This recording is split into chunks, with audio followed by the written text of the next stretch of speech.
Welcome back to Hearthfire Tales. It's episode 2 of this new arc. Don't steal things from me already. I'm going to. Wait till we at least get into it a little bit. Could have at least. Ignore the fact that this is episode, 31, 30? Let's roll for recap. You're just stealing all my lines, dude. All right. So, Bren and Kaladin, you have just left town to go. Kaladin? Yeah. Like the main dude from the Stormlight Archives? No. His character from Caladorn. Legally distinct. Right? You know, I never put 1 and 2 together, but I landed on 3 just now. Yeah. I also think I may have created Caladorn before Stormlight it's was a thing. very fantasy name. You Calador. you had made the joke at the time that it was the... Had I? No, was it not just like that? It's like very similar to Paladin. Keep wiggling, Dylan. There we go. Brandon Sanderson's estate hovering. Yeah, whatever. I don't want this to be in the podcast. Okay, welcome back to Hearthfire Tales. Yes, and well, I do my M. I've forgotten how we do our podcast. Do I do the M at the start? Because Welcome to Lethuan, a world of might, magic, and missing sheep. missing sheep. There we go. Okay, we're in it. Okay, great. Let's do a roll for recap. Is that our real intro? Okay. Yeah. We got there in the end. I got a 2, but I don't want to do it. I got a 7. Oh, I thought that was I got a 1. 15. I don't know my new dice yet. I got nice kind of reddish orange fire dice now. New arc. Sid's not doing them now. No, that's sad. He will again. Calm down, everybody at home. Jesus Christ. All right, yeah. Think of 2 fucking big-headed of yourself there, right? Let's not let him do them again now. No, we had one person say that they love Sid's recaps. So Yeah, that's enough to send Ryan into a tizzy. yeah. They love me. They love me. Speaking about people loving people, I guess everyone loves Bren.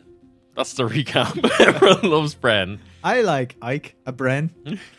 It has been 6 months since anything of note has happened that we've really been talking about on there. the studying's really been exciting. Yeah, and everyone's really loved that and would love to hear his really long, detailed version of that, I'm sure. Yeah, Bren gave it to Pietro in that window. Yeah, Sid can see you in the dream world, so I'm just going to be responding as you Sure, give this fine. recap. So yeah, we opened back our story in town, and it was Sid's birthday. It was my birthday. I turned 18. I could drink finally. And You can Sid, kind of drink. Sid, You kind yeah, of drink. Sid tried to drink, got way too drunk too quickly, and became best friends with a new member of the band, a self-imposed member of the band, somewhat. Self-imposed best friend. Yes, Yeah, I think definitely we self- are going to be very good friends. contractually obliged Yeah. bandmate, but firm actual best friend. Yes, also contractually obliged friend. Yes. Yeah.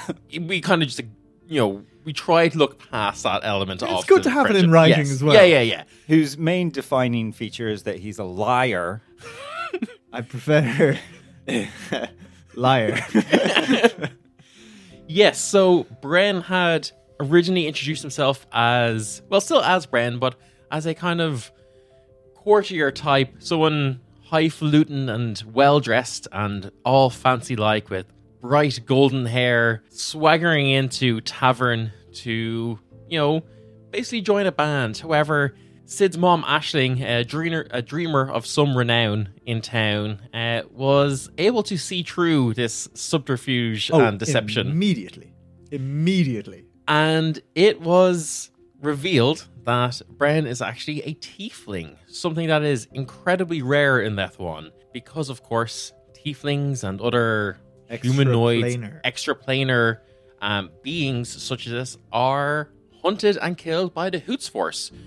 And this kind of hatred of the Hoots Force seems to be the beginning of a budding and beautiful friendship between Sid and Bren, as Melody is trying their best to try and, enlarge the circle of trust to include everyone at the table. Friendship based on trauma.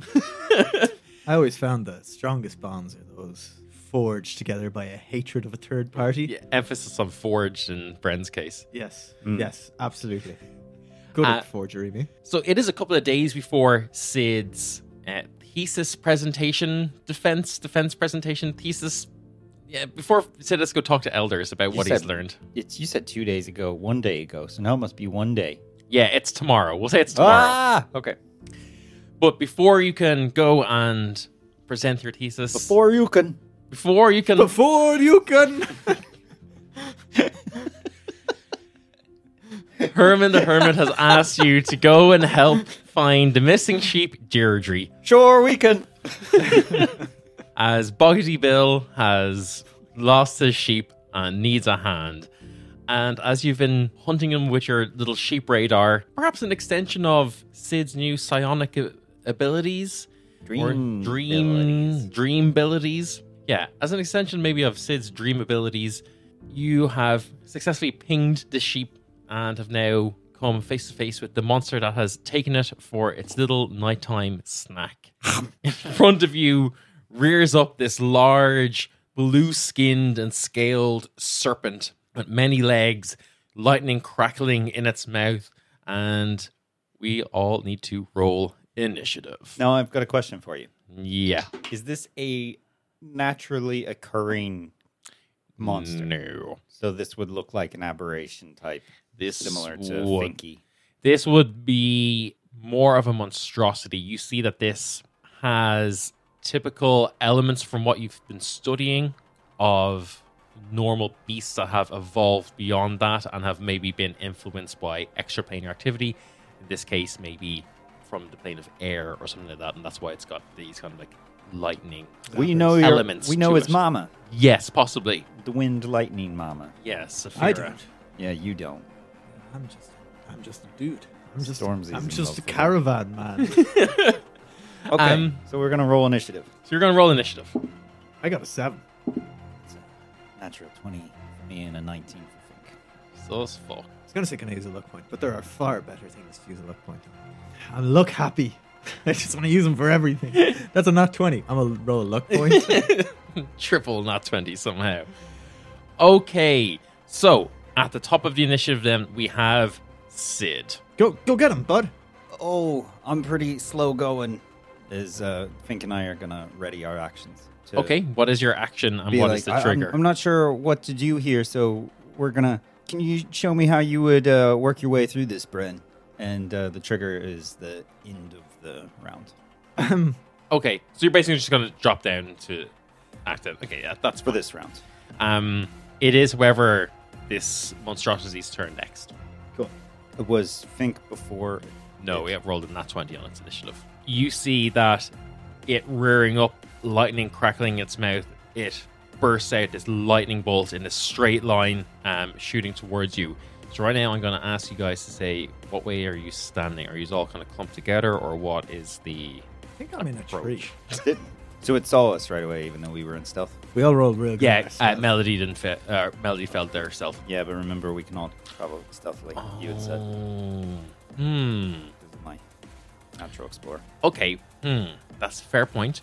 Okay, I will say then that it has still come out. It has maybe come out to like hunt or something, and you guys have taken it somewhat unawares. So I'll say you'll be in a strategically advantageous position to you, and we'll say that resolves. So none of you are clumped up together. Okay. Okay. That good? Nice.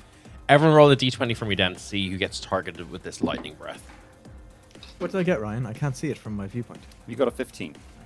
What did Sid and Fink get? I got an 8. Mhm. Oh, Fink got a nat 1. Oof. Then Fink needs to... I think this is fitting because this monster probably sees Fink as like Food.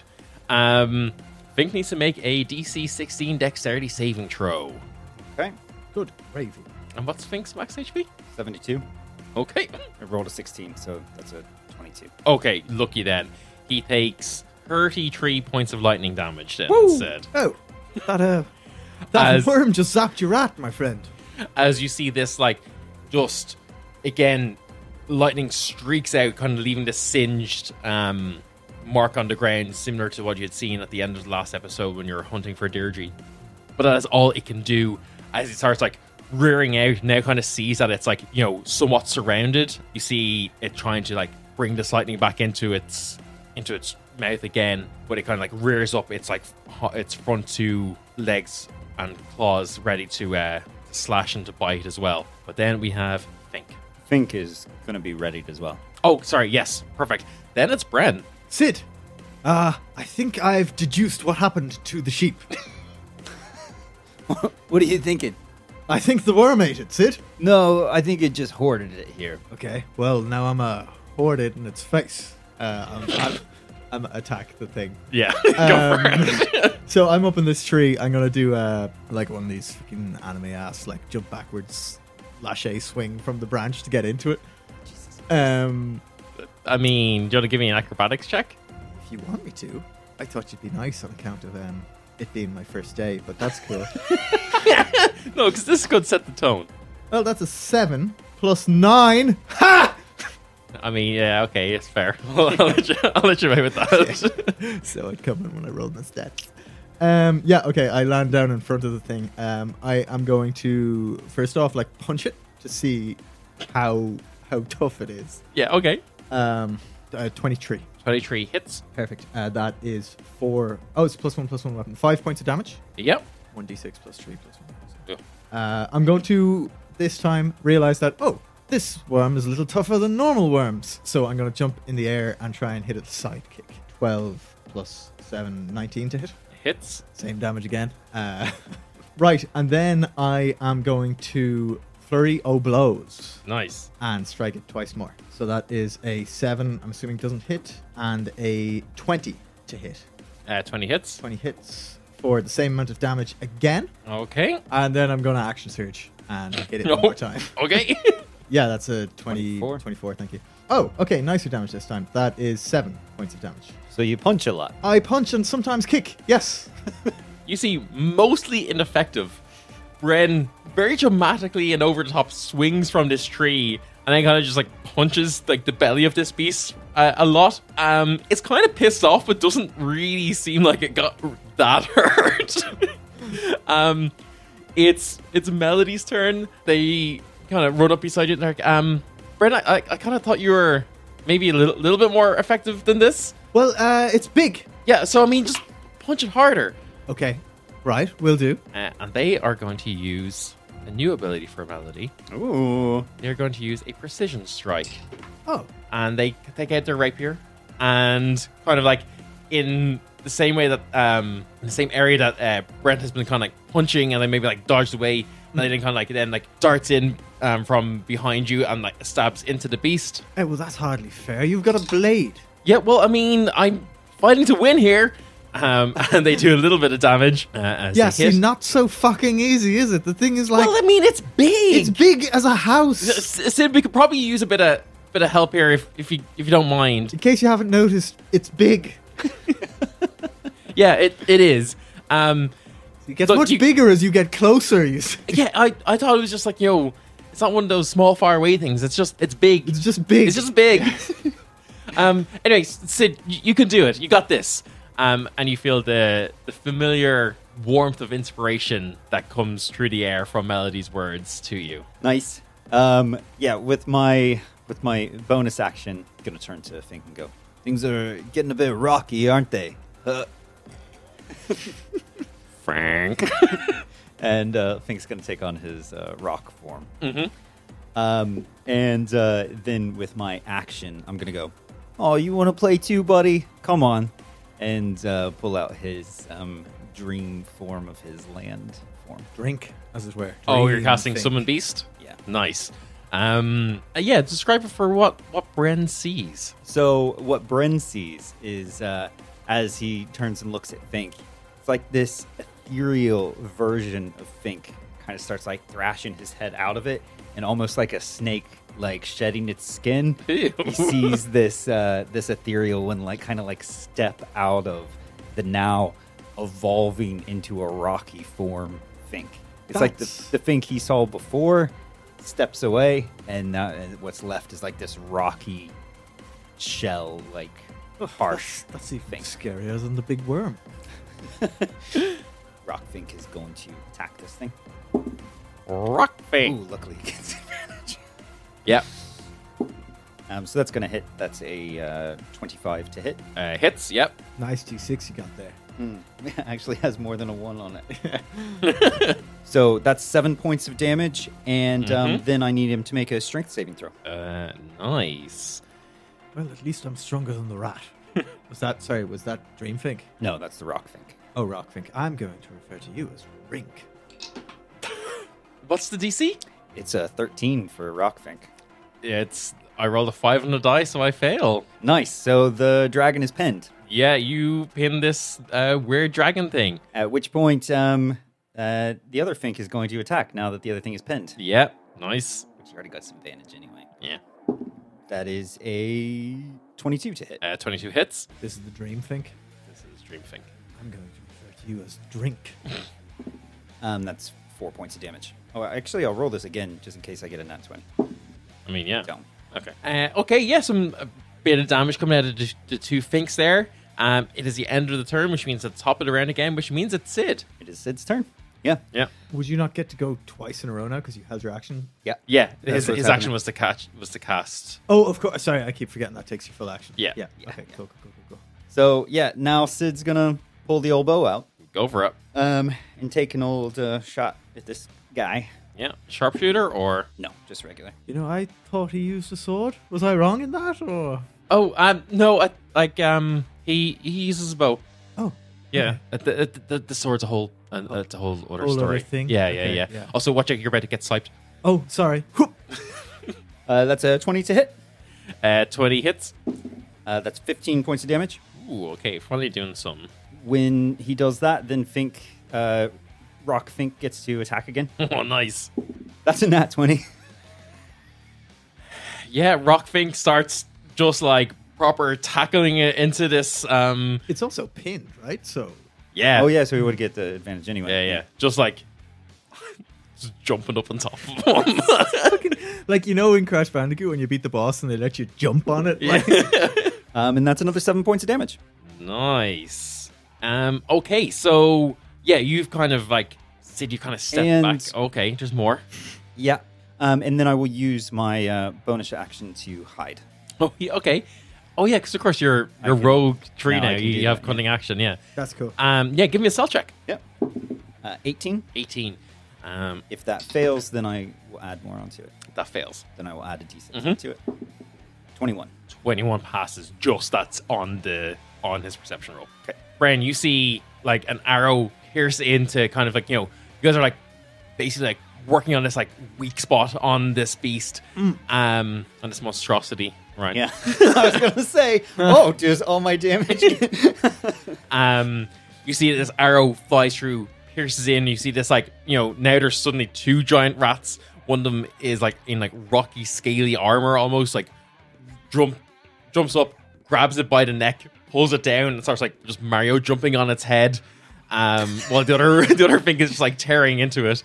Melody, you didn't tell me we were weird, strong. I mean, whatever works, And then Edgy said, just disappears. Yeah, and then it just disappears. You see that it's on the ground and kind of just about managed to stand back up again, and its long tail whips around and goes for you, Bren. Ah, okay. I'm going to do the thing.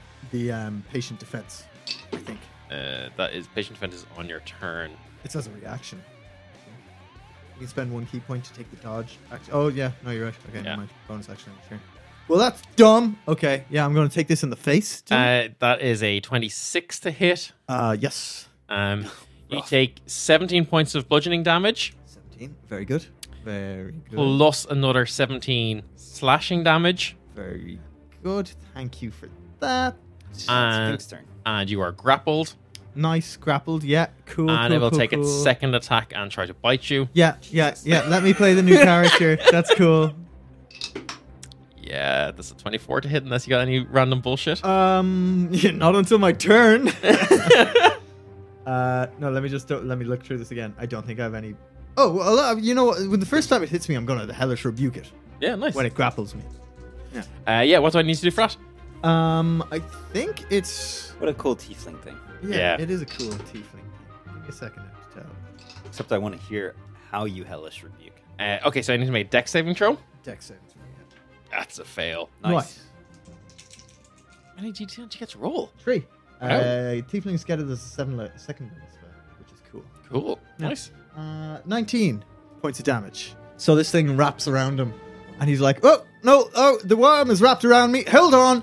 And then he gives double finger guns and goes, and then like just fire like wraps up around him and burns the baby. You burn it, but it's still kind of like holding on, like trying to like boa constrict you.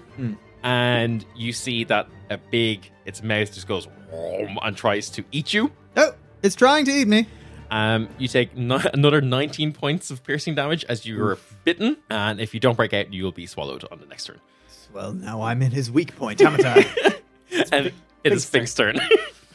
Okay, Rock Fink is going to go first again. Riddle me this. Yeah. Did it make them at disadvantage against me because it was pinned? It stood up on its okay. start. Yeah. Okay, cool.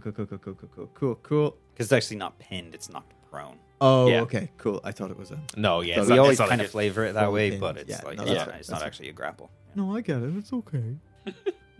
Does a 14 hit? A 14 does not hit. Okay. So Rock Fink is going to miss, which is okay. Mm-hmm. Is that with advantage? Yeah. I rolled two low numbers. Then the other Fink is the Dream Fink is going to attack as well. That's a 25. Yep. That is 8 points of damage, and I needed to make another strength saving throw. God damn it.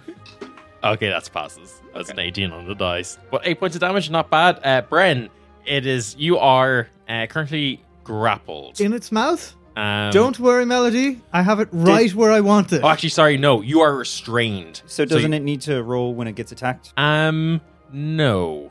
to hold the grapple? No. Oh. Not in that. Sorry. That doesn't make any sense. There's a lot of it, and it's wrapped. It's like So its head is dealing with me, but the rest of it is like thrashing about and stuff?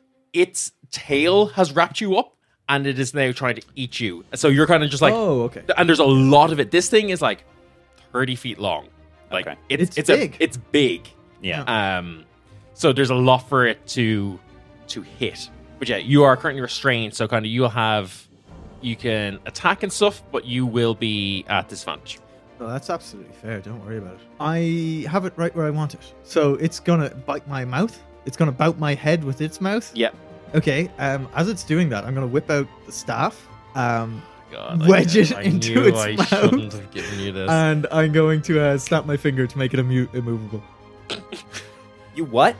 Yeah. I jam a big old stick in its mouth, and then I make it so that stick can't move in space. You gave him an immovable rod? Yeah, I It was asked a rather cool- nicely. It was a and he was cool like, idea, so I didn't want to say no.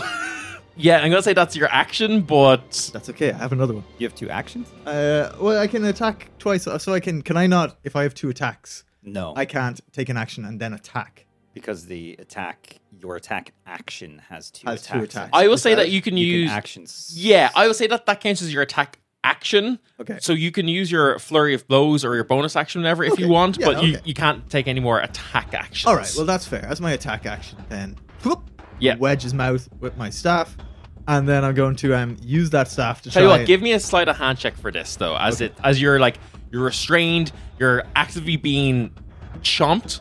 But the chomp is what lets it happen. I'm just holding a staff above my head. A baby could do To that. get your arm out or something. Sleight of hand, you say? Yeah. Okay, hold on. Is I he did not. inspired as well? No, Melody inspired you. No, but I can roll a luck. You have a +6 to sleight of hand then.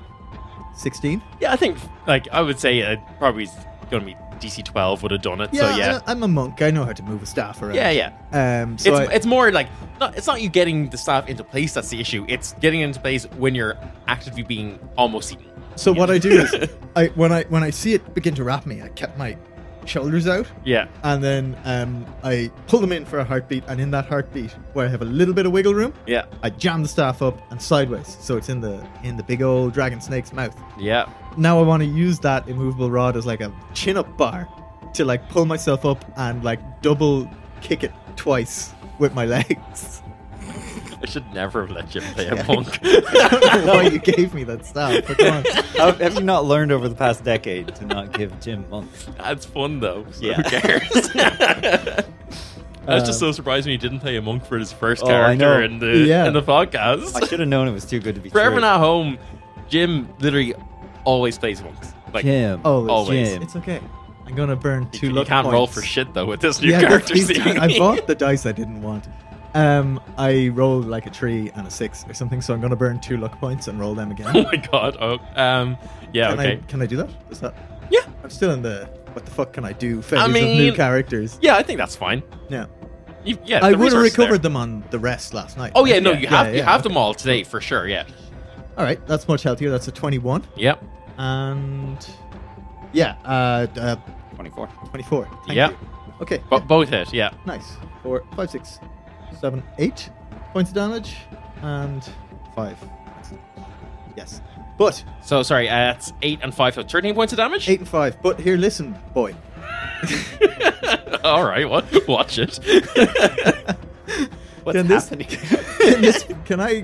Jim is getting way too cocky. He's like, "Oh, I'll just say loads of random." This is like early. It's in the this is early like, character point where I'm like, I gotta set the boundary as to what I can do.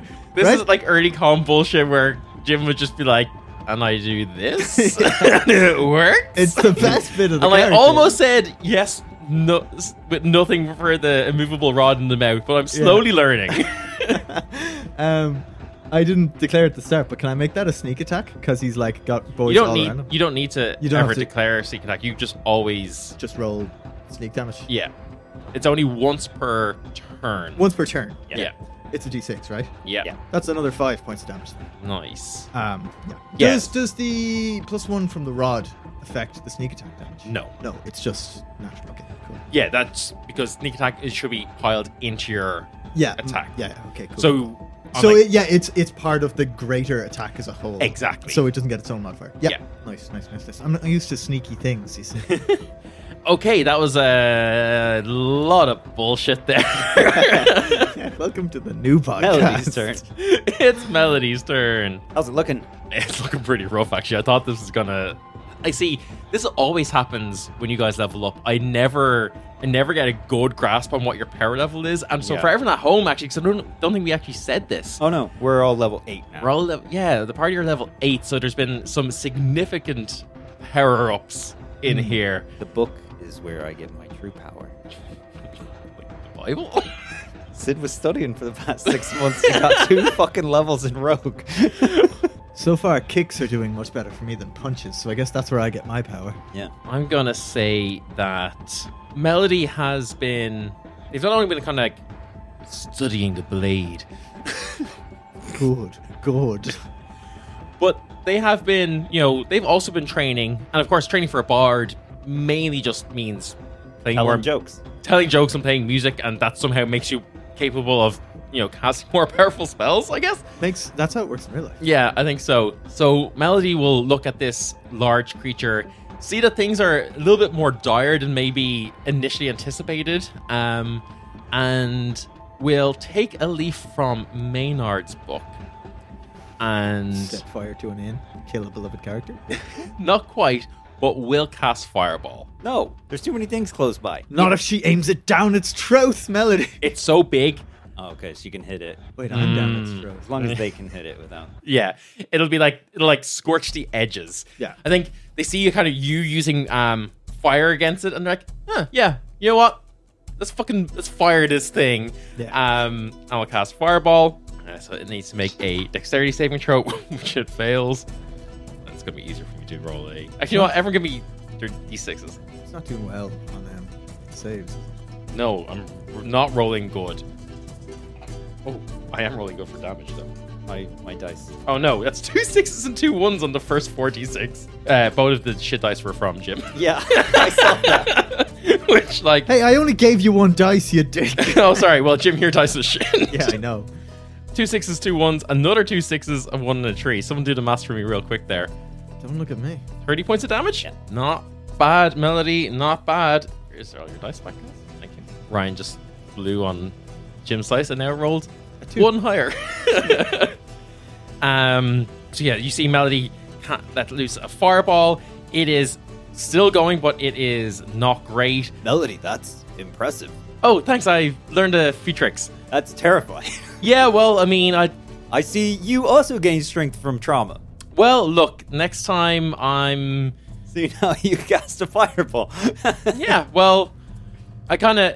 actually, it's a funny story, and they're kind of like, this thing's crashing around and kind of like trying to like dodge out of the way of things. Like, that's a funny story. I saw how he cast Fireball, and then I sang a song about it, and I could do it too. So Watch out, you're about to be hit. Whoop! Oh, thanks. Hey, we've got each other's back. It's good. It's good. Also, you're still being eaten. You should probably get out of there. Yeah, a lot of saliva. Yeah, Sid, if you could do something about this, that'd be great. It's your turn. Yeah. I would basically like. And they will inspire you, Bren. Oh, thanks. I need it. Yeah. So yeah, I'm gonna take another shot at this thing. Mm-hmm. You said it's looking really rough. Yeah. Like really, really rough. Like, fairly rough. Like, quite rough. I would say it's getting a flight to, like, Deadland. It's like hell or wherever this thing is going. That's offensive. And it has arrived at the airport. Okay. Yeah. And not like 4 hours early. It's like... Yeah, it's rushing. Yeah, it's like rushing. Yeah. You know, like its romantic interest giant dragon is already on the plane. Yeah, and it's like trying to push through security. Yeah, there's just people being real slow, like unpacking their bags and stuff in front of it. Yeah. Hugh Grant is there. Yeah. Being a mutated beast thing. Yeah. You know. Sid's got a soft spot for that. And you know, it's weird that this is happening again, close to town. So Sid's actually gonna run up, and these blades are going to materialize in his hand. Okay. And I'm gonna attack the thing. Yeah, go for it. That's a nat 20 on first attack. Fuck yeah, okay. I have got a soft spot for it, he says. Yeah. And then rolls a crit on it. And also, I know where its soft spot is. Yeah. So that's 14 points of damage on the first blade. Okay. The ground Fink is going to attack. Oh, yeah, of course. Yep. Crink. Does a 16 hit? 16 just misses. Just misses. Okay.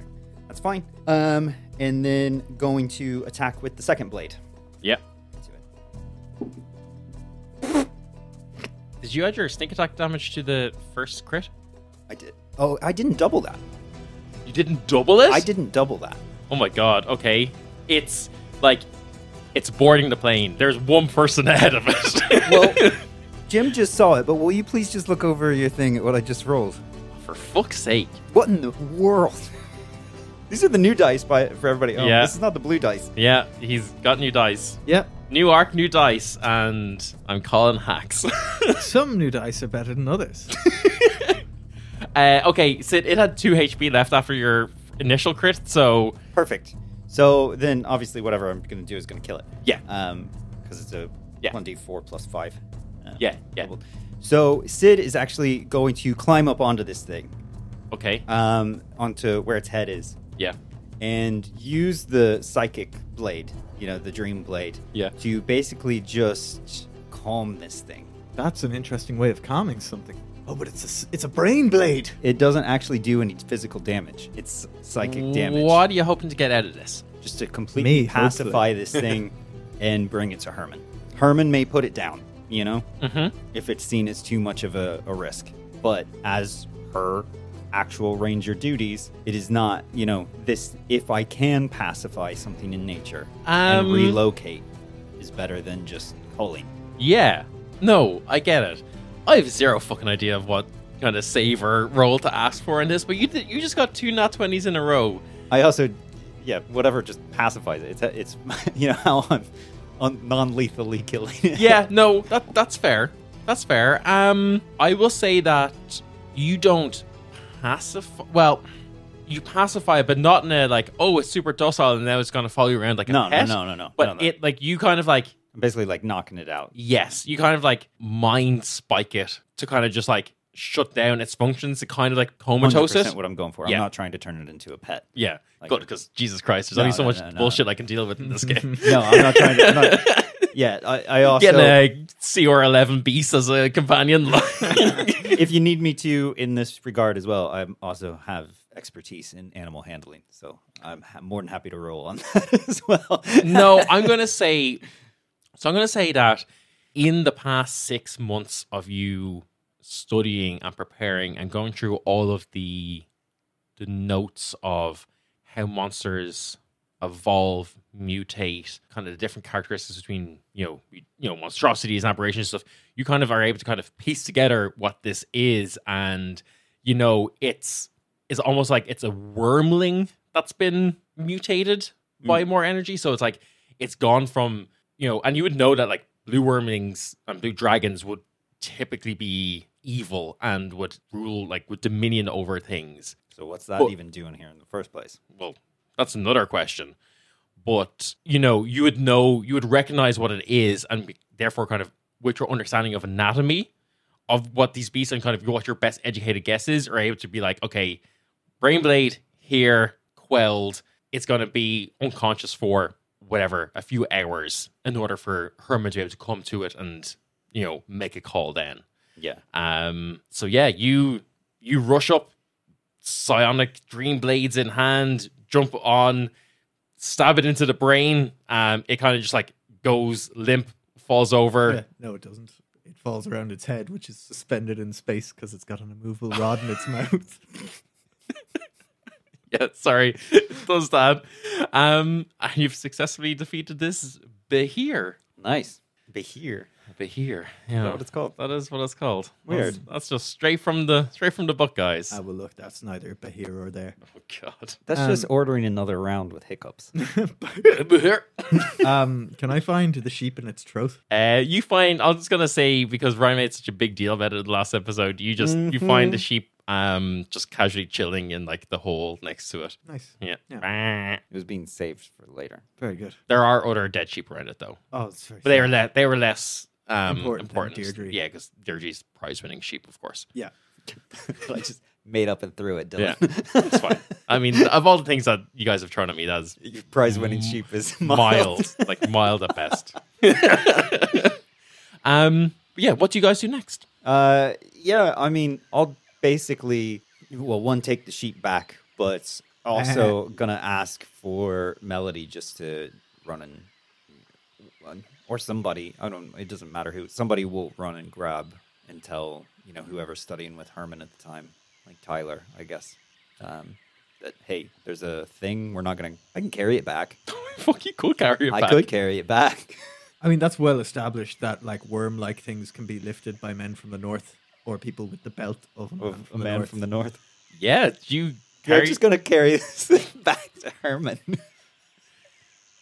You carry this absolute monstrosity of like comatose beast, just like casual over your head, or maybe As is the established method of carrying. The established over method, the head. of course, is carrying it Over above your your head. head as if it's a pot and you're playing Legend of Zelda. Yeah. You bring it to Herman, and he kind of looks at you, and goes, "Nice belt." Thanks. It's another one. More and more of these, huh? Yeah. Some in town, some out of town. What do you think? I mean, I'm more concerned with the fact that blue dragons are down here in the first place. I think. You think this blue dragon? Yeah. I mean, check out the anatomy of it. It's just stretched out. Yeah, kind of based on your thesis, maybe wormling, Yeah. then evolved. Yeah. Well, yeah, dragons often just roam, looking for new places to shelter. It's taken, Wormling, not unheard of. it's taken Boggity Bob's. What was his name? Boggity Bill? Boggity Bill. It's taking Boggity Bill's sheep. Yeah, well, monsters eat. Yeah. I mean, it's not unexpected. Goes right along with what we're presenting tomorrow. So, No. how's Tomorrow, all good? Yeah. Yeah, I'm ready for it. Good. How's Tyler getting on? Not bad. Good. You know him?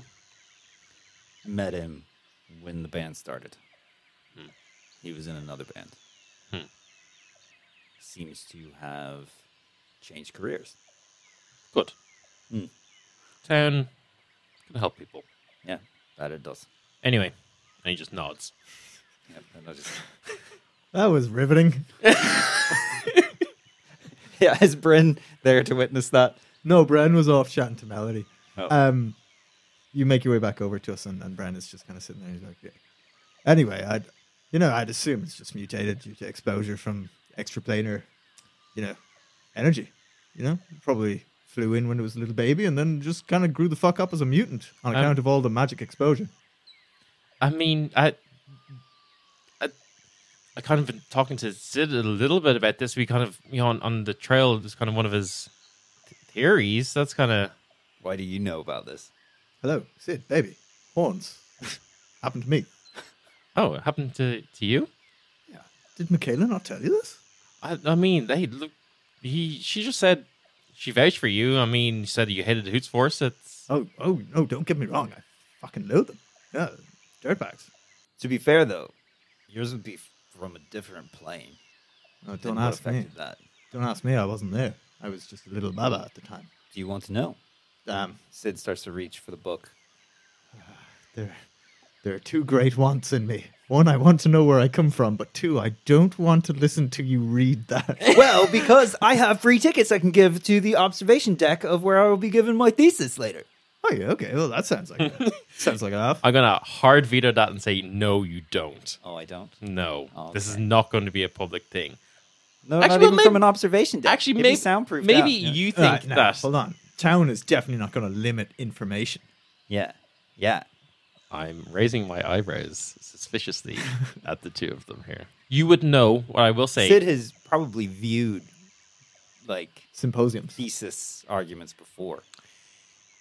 You have probably viewed... Probably not with the Elder actual Circle. thesis after they've been verified. So you wouldn't remember that, one of the big things with Axel and why you wouldn't ask about Axel things because that research hadn't been verified. So the risk of potential misinformation coming contamination out right, information would mean that the elders need to verify this information first against other sources that they have, and then they will give you the approval to say, yes, this is knowledge. Yeah. And then that knowledge can be shared. Cool. Yeah, I like that. I would say they can maybe... no, I'm going to say you can't be observed either because there could be people reading lips and anything like that. So even if it was no silence, but yeah.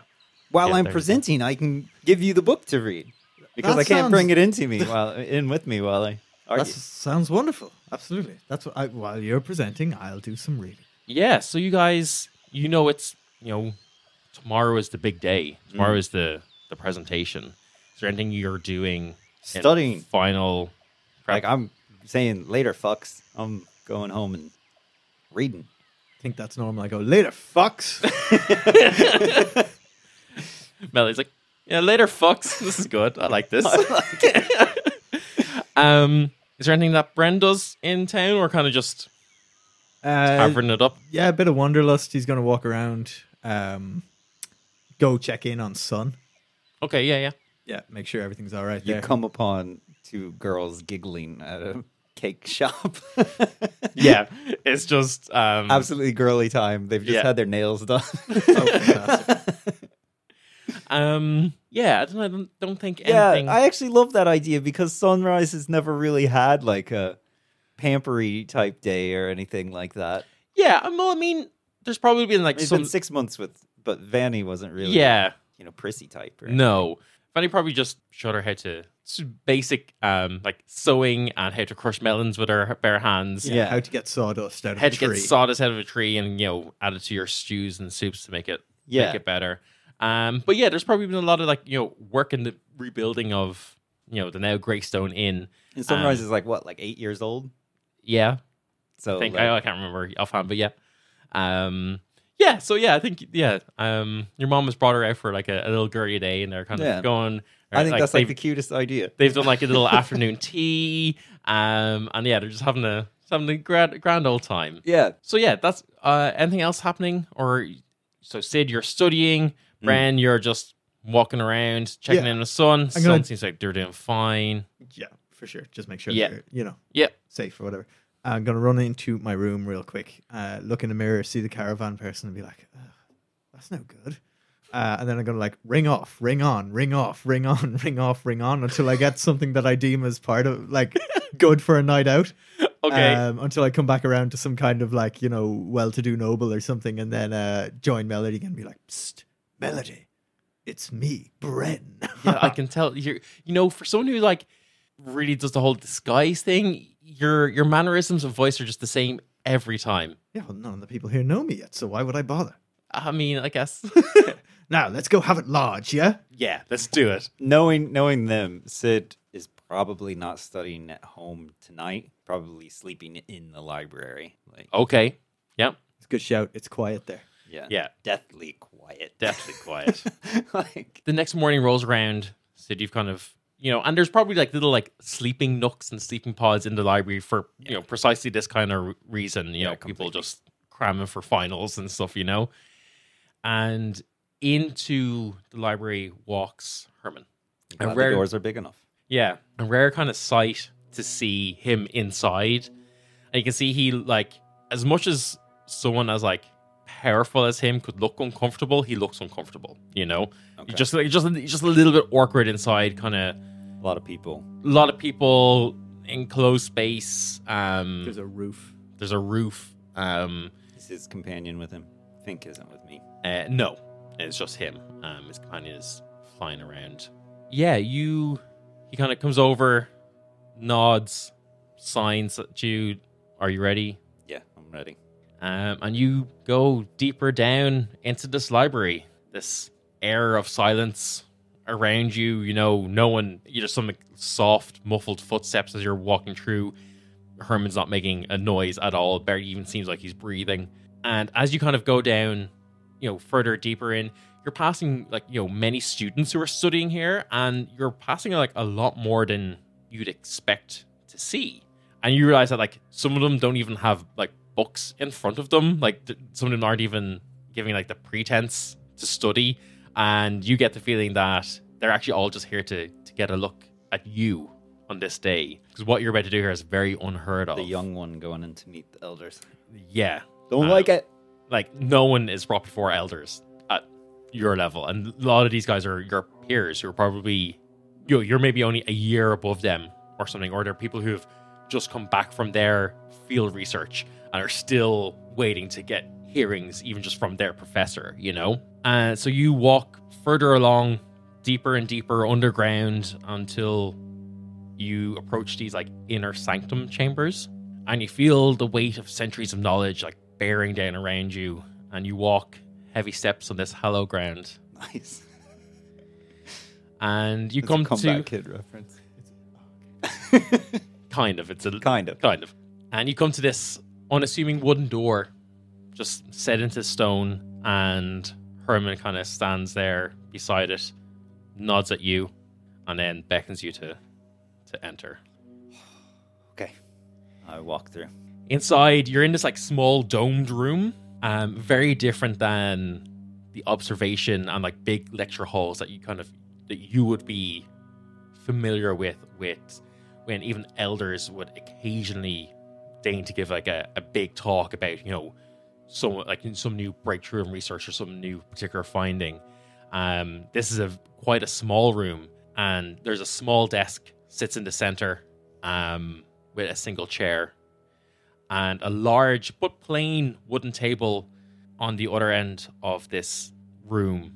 And at it sit not one elder and not two either, which would be rare, but not unheard of to have two. But you see instead 4 elders. You see, as you would expect, the elder of natural sciences. Mm-hmm.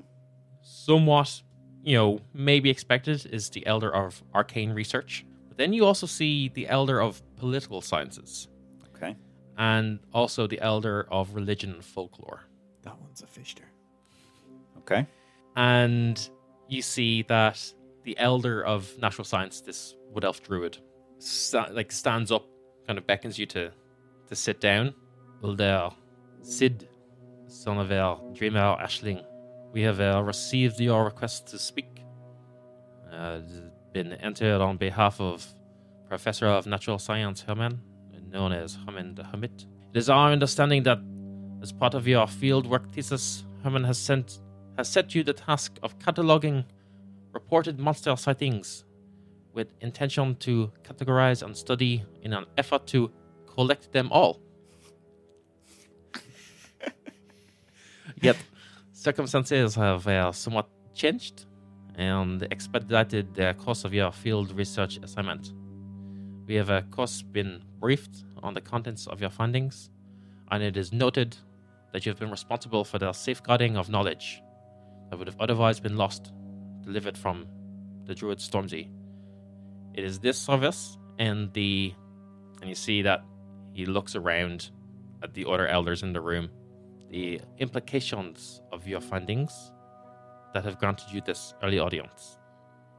So, speak, present your findings. Depending on how this presentation goes, we may permit you to be worthy of elder knowledge. And you would know that as the opportunity to basically ask any questions of the elders. And something that you would probably know is that the way the elders view knowledge, unlike professors who will basically just answer any question that's given to them, for elders, it's the questions they ask. It's the questions you ask of them that's important. They want to see what the questions you ask, not what knowledge you know, more so. Yeah. The knowledge knowing, that's for the professors to do. It's how they judge what the next level is the questions you ask based on that knowledge. Nice. Yeah. So, begin. So, as per is customary, as Sid has learned when you meet with the elders, for the first minute, I sit in silence. The point of that is that the elders, of course, are in their gray robes to show neutrality, but each one wears a colorful scarf to show which province or king or thing like that they have met with, to show what they could be swayed by in any way. So to take in note of that. There's also the elder of natural sciences there. And so I do the customary thing of taking one of my bookmarks and setting it face down in front of them to show that this is, of course, this person and I are aligned in a lot of ways. We are setting this aside for this discussion. Cool. And then I will begin. First, I would like to thank the elders for giving me the opportunity to be here and present. I will first take you through my observations. I will then take you through what theories I have crafted on the back of this. And then I will bring forward my items for discussion. As I went out and attempted my original thesis, what I observed first was that nature is not evolving as was previously theorized when I proposed my thesis. Changes that we have seen out in the world are in fact sporadic and aberrant. What we're seeing are these changes that are occurring in creatures where it should not be happening, and wild changes. Other types of animals morphing with them, elemental impacts, fey impacts, elements like that. My second observation, and this is an observation, is that the planar divides are collapsing in and causing sporadic elemental spikes, not just within animals, but within nature. We observed this along with Stormzy, the cleric Stormzy that studied here temporarily. The third observation that I have made is that the Fey realms are also merging, but again, on top of other realms, causing changes in those that would normally not be affected. Just normal people suddenly being affected by the Fey. The fourth item is that the elemental and natural changes and spikes can be instigated by human means and can also be closed off by controlled means. And the last is that the Hoots Force, the guardians of the realm, have been at least observing these changes and have made statements alluding to their instigation of these elements. Off of these observations that have been made, which I note now that ahead of this I submitted each of my items for discussion with the paperwork there, and we will bring those up after the theories have been presented. But the first theory is that the changes are not natural evolutions. These are being, forced by other means. This is not nature just evolving. This is my theory in that realm.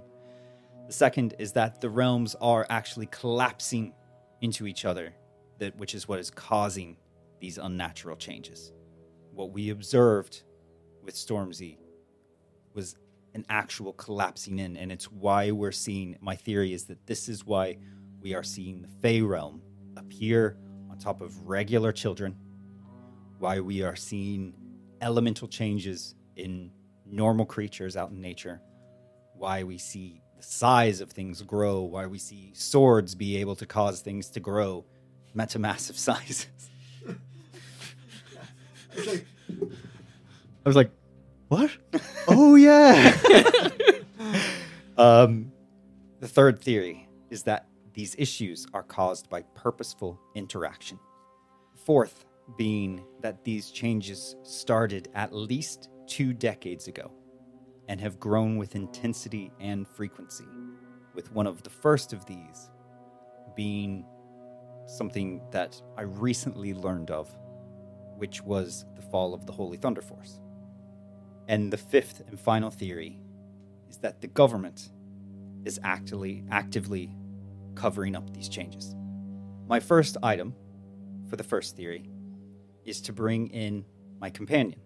This is Fink, who I have from the time he was a small creature, and we found him out in nature. He is a normal rat. He is just a rat. But as you can see by his size, he was forced to grow at a rapid pace, making his skin not fit well, his muscles, his skeletal form, all much larger and bulging out. His tongue, miles longer than it needs to be.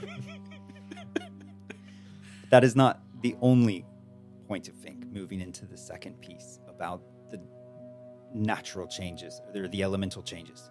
Fink, go fire. Fink, flames on. Fink, water. It douses the flames and becomes all damp. Fink, rock. His fur turns to scaly rock. And then air. This almost blows away, and he's almost like half a wispy form. As you can see here, this happened from exposure to the elemental planes. When this was collapsing up when we were studying with Stormzy. And this collapse near Fink, who was already affected by these changes, caused something like this. Along with this, I also present Stormzy's thesis himself. What he was wanting to turn in as well, I now use as an item for discussion, where he had been documenting the planar collapses and even traveled to other planes where they were experiencing similar things. On the other side of just the elemental planes, to prove that other planes, or to support my theory, not to prove, but to support my theory that other planes are collapsing in, I'd like to present to you, and as I noted, this is just an item for observation. This is my friend Sunrise. You see Herman beckons and kind of leads Sunrise into the room. Sunrise, again, I want to note just to you, and I say it kind of softer to her, you are safe here.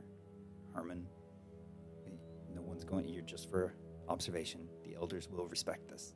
Sunrise, will you please remove your hood and say a few words? She does so, and of course her words are projected into the form of what you'd expect Fey imagery to look like. I then present to you one of the memory stones used by the Hoots Force with evidence of their involvement with another Fey creature. I show them the interaction, on the memory stone I have of them with Maynard and Blake. Yeah. As a final, the Elder of the Arcane Studies, I present to you my own mind, and I ask for you to look for where there is an obvious gap in my memory where the Hoots Force interacted with this. I cannot prove with this that the Hoots Force interacted, but you will see a gap, and you may recognize the handiwork. Yeah, thank you for your time. Please, Elder, and he kind of turns to this very, very typical kind of high elf mage that still somehow has a wispy white beard, old even for an elf. Let's look here. And he beckons you forward. his eyes, not the deep dark purple of what Maynard's were, but more like a light amethyst. Kind of blink as he kind of puts his hand on your head.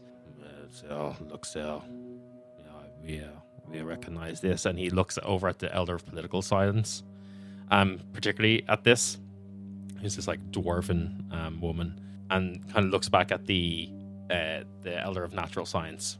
Well, these theories we have, I think some questions, some disputes. If you're saying that these evolutions are unnatural, but they have come from the natural collapse of planes, and that is a natural evolution. What say you against that?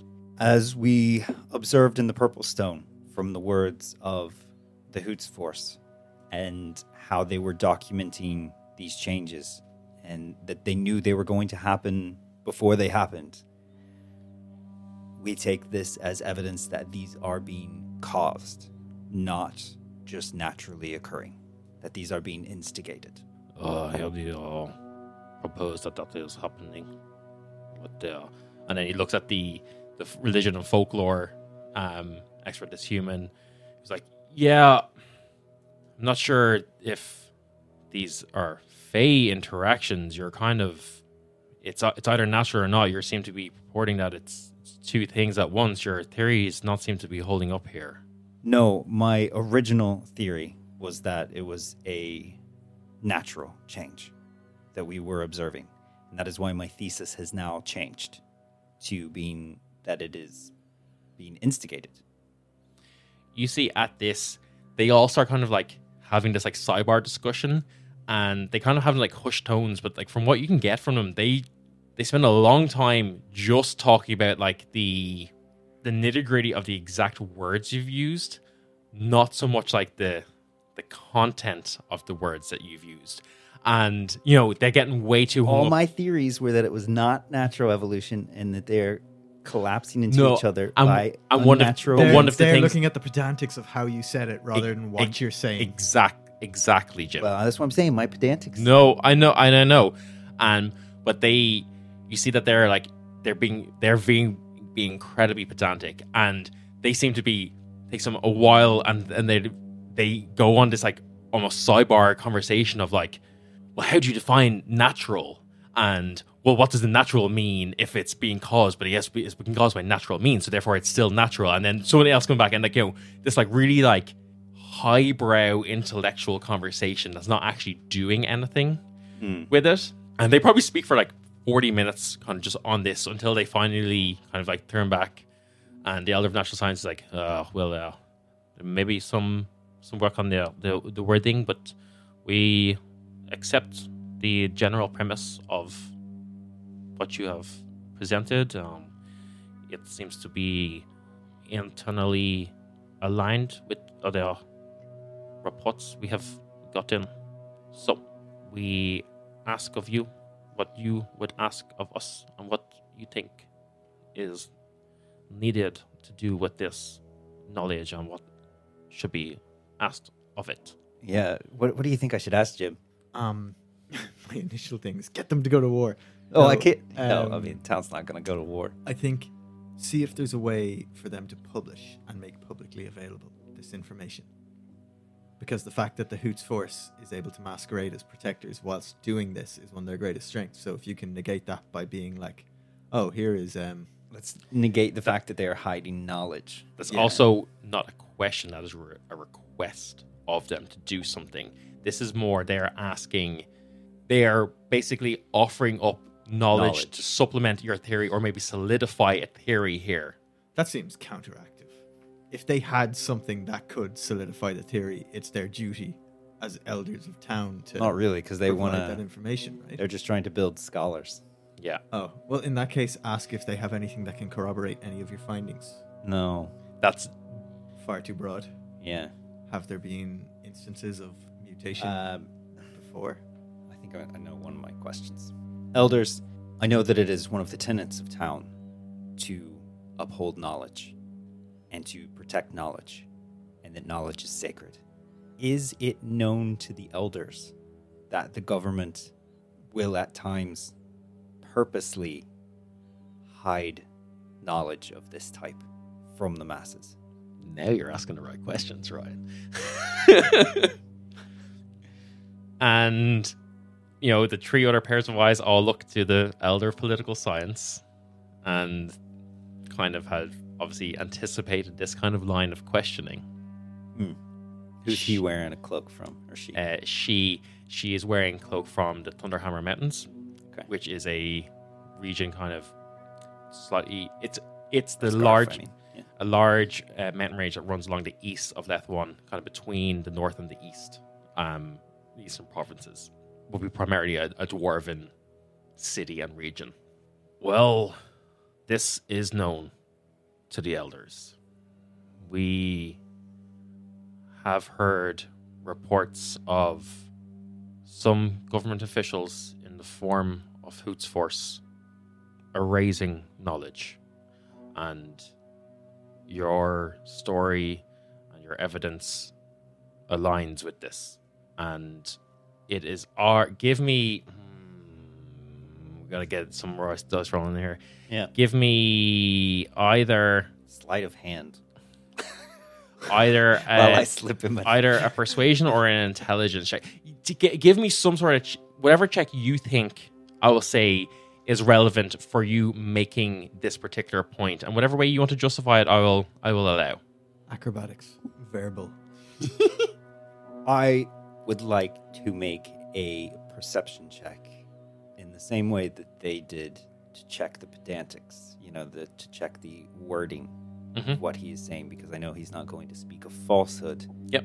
But he may be very precise with his words. Sure, yeah. And so I want to get the meaning of what he's saying, yes, more than the words.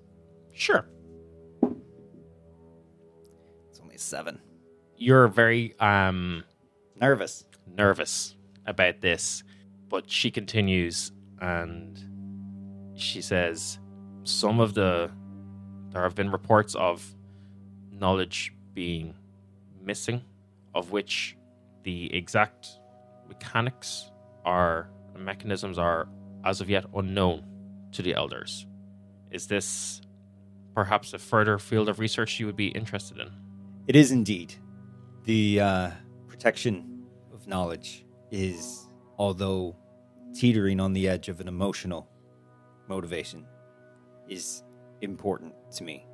And we can only grow as scholars if we know that the knowledge that is out there is reliable. I said very wisely.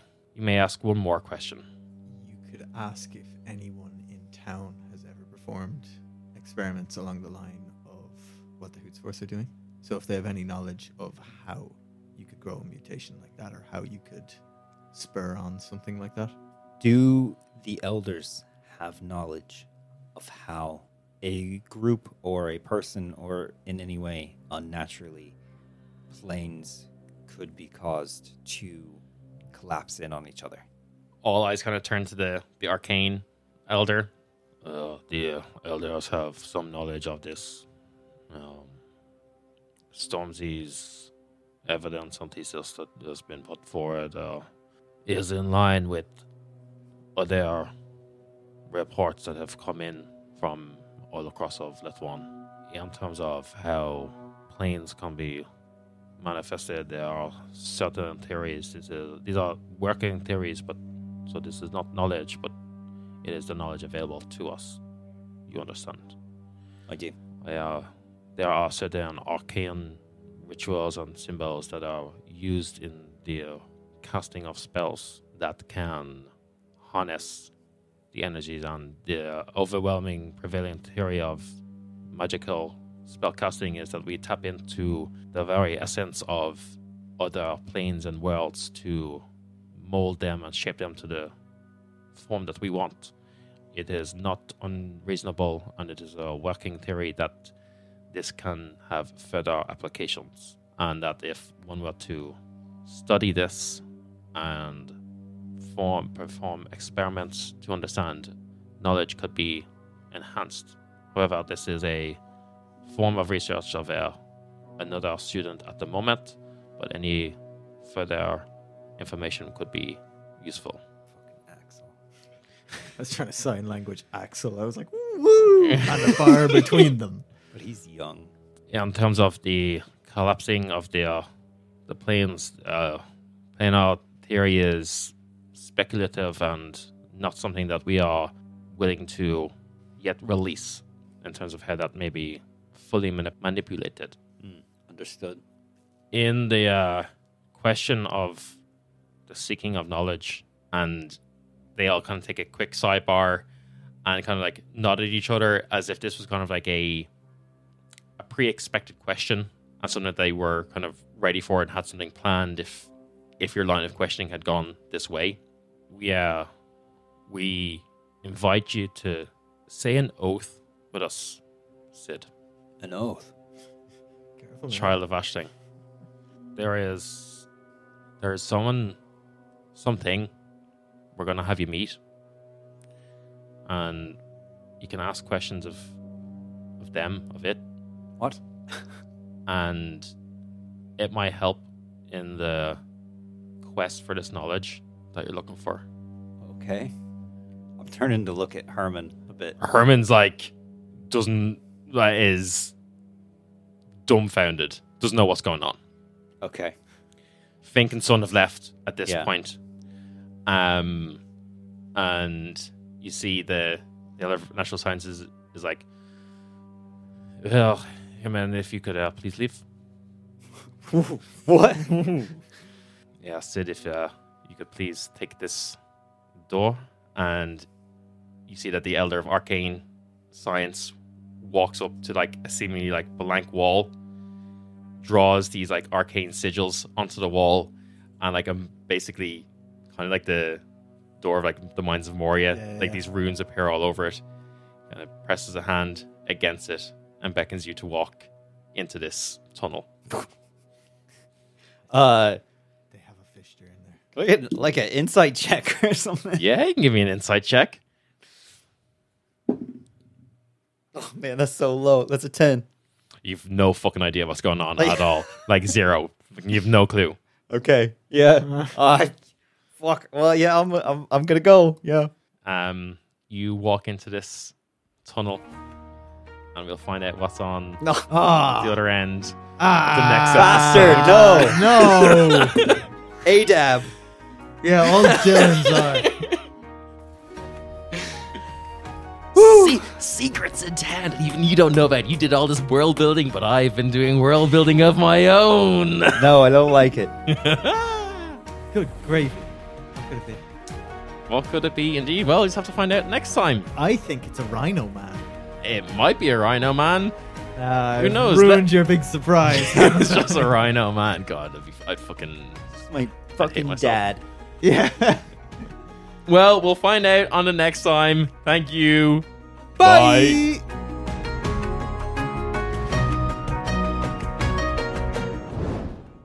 Woo! What a doozy of an episode. Ryan here. I hope you're enjoying the new arc so far with brand new characters like Bren and nonsense about studying, all that exciting stuff.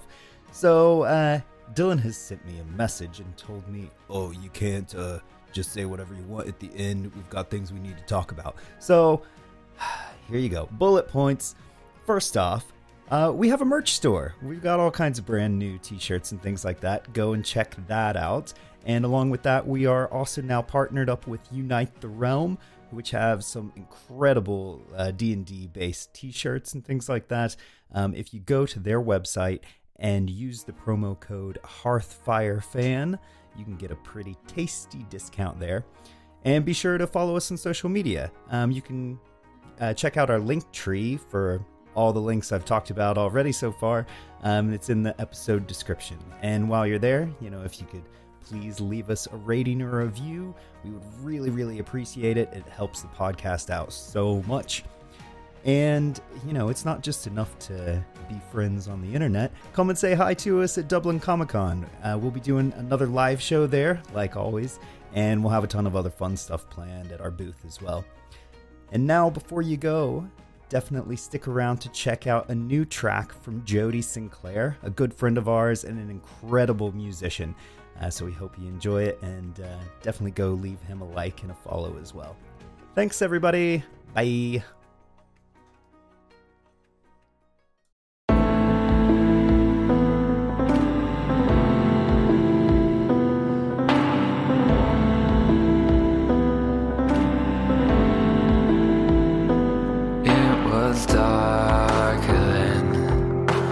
Couldn't see a thing, it washed over me in avalanche.